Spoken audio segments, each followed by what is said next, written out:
राजू सिंह की हत्या के मामले का खुलासा करते हुए 4 आरोपियों को लिंक भी गिरफ्तार लग किया रहा है।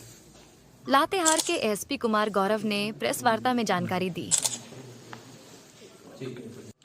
27 नवंबर को चिपादोर थाना अंतर्गत भीमपाव जंगल में एक शव बरामद हुआ था, जिसकी पहचान माओवादी दस्ते के आरसीए मेंबर छोटू खेरवार के रूप में किया गया। इस संबंध में हत्या का एक कांड दर्ज करके पुलिस के द्वारा अनुसंधान प्रारंभ किया गया। एक एसआईटी का गठन किया गया, जिसका नेतृत्व एसडीपीओ बरवाडी कर रहे थे, और इस टीम के द्वारा इस क्रम में अनुसंधान के क्रम में कई सारे तथ्यों को उजागर किया गया। इसमें अभी तक के अनुसंधान में यही पाया गया है कि इस घटना को अंजाम दस्ता के अन्य सदस्यों ने आपस में मिलकर पैसे के बंटवारे और आपसी रंजिश को लेकर के किया।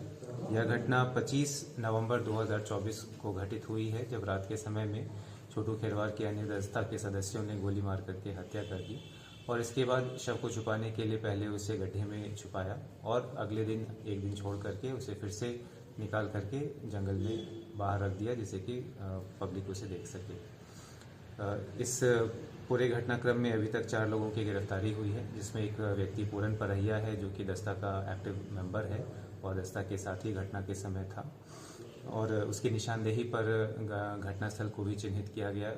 जो गोलियां चलाई गई उसमें जो खोखा वहां से बरामद किया गया, ब्लड और अन्य सैंपल्स बरामद किए गए, और मृतक छोटू खेरवार के बाकी सामान को भी बरामद किया गया।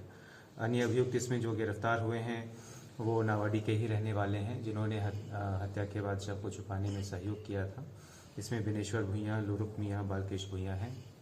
इसके अलावा अन्य सदस्य भी हैं जो कि हत्या के बाद शव को छिपाने में सहयोग किए थे, और दस्ता के भी अन्य सदस्य हैं जो कि इस घटनाक्रम में शामिल हैं, जिनकी गिरफ्तारी के लिए छापामारी की जा रही है।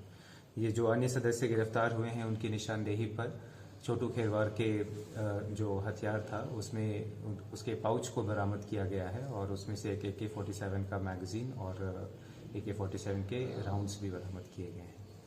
इस संबंध में आगे भी छापेमारी चल रही है। जो बाकी के सदस्य दस्ता के मेंबर्स हैं उनकी गिरफ्तारी के लिए छापेमारी की जा रही है, और अभियान भी चलाया जा रहा है उस पूरे क्षेत्र में। और इस पीसी के माध्यम से हम यह भी अपील करना चाहेंगे कि जो भी सदस्य माओवादी संगठन के बचे हुए हैं वे सरकार की नई दिशा नीति के अंतर्गत आत्मसमर्पण करें, क्योंकि यह जो संगठन है और माओवादी दस्ता है यह अब खत्म होते चला है। इसमें इनकी शक्ति बची है, और ये सभी इस रास्ते से हट करके, पृथक होकर के आत्मसमर्पण करें और सरकारी नीतियों का लाभ उठाएं।